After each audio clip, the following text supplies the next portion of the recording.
Okay, hey everybody. I'm sitting here doing my lunch at work, and I'm getting ready to go get me some cookies from Subway. But anyways, in the midst of that, I was like, oops, I need to share for the day in case this helps someone else.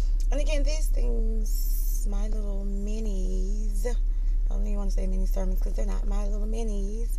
I call them my heart diaries, my mini heart diaries. I do them so that I can help others, and then it encourages me as well to become a better person and to continue doing what I'm doing and to enhance what I'm doing.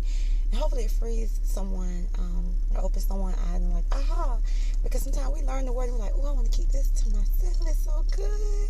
But it's like when you want everybody to be happy, you have to learn how to share. Like that's what God wants us to do, to share his word so that people understand his love for them, so that they can come out of bondage and live for him as well. So I was like, okay, I'm sharing my little mini heart diaries. I even have my little notepad, and it's from the Dollar Tree. I love the Dollar Tree. People who know me know I love the Dollar Tree, and so it's my little mini heart diary. And I love notepads and pens and paper. But anyhow, so what I will be coming to you from is Psalms 94:12-14. And in the New International Version, it reads, "Blessed is the one you discipline, Lord, the one you teach from your law. You grant them relief from days of trouble, till a pit is dug for the wicked. For the Lord will not reject his people. He will never forsake his inheritance." And I was looking for that because I was like, man, after I've been through so much and after I've done so much, God, do I deserve this much peace? Do I deserve this much joy? What did I do to deserve so much peace, God? And he said, I will comfort you. I'm going to comfort you because you've come from your wicked ways.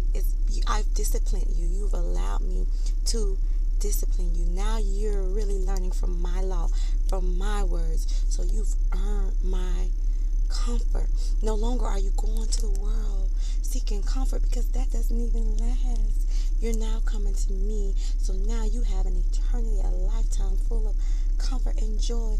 So it's like almost like you're rewarded for your wrongdoing. But his thing is, God's saying, I'm not saying that I want you to go back and do wrong so that I can reward you again. He's saying, now that you've understood that even in your wrongdoing, I still gave you grace, I still gave you mercy. And not only that, I'm going to give you comfort and joy and more love, because now you're following my word. So it's not saying, go out there and keep doing wrong and come back. No.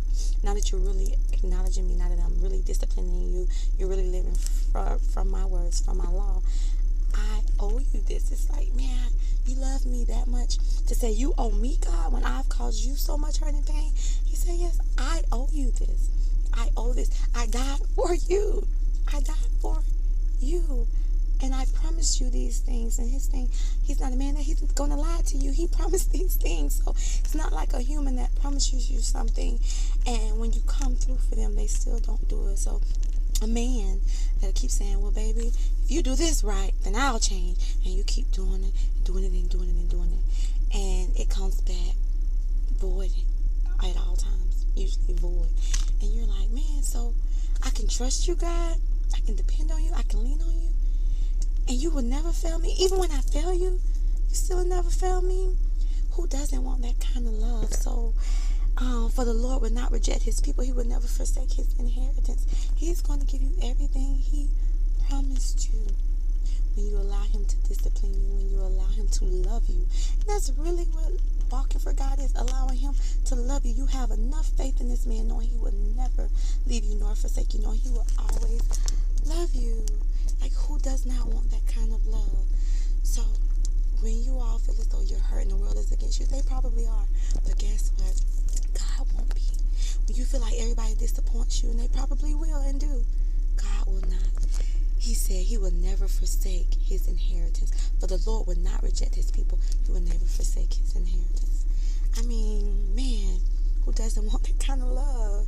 So run to the arms of the one who truly loves you. Until next time, be blessed, be loved, recognize true love from God. Have a great day.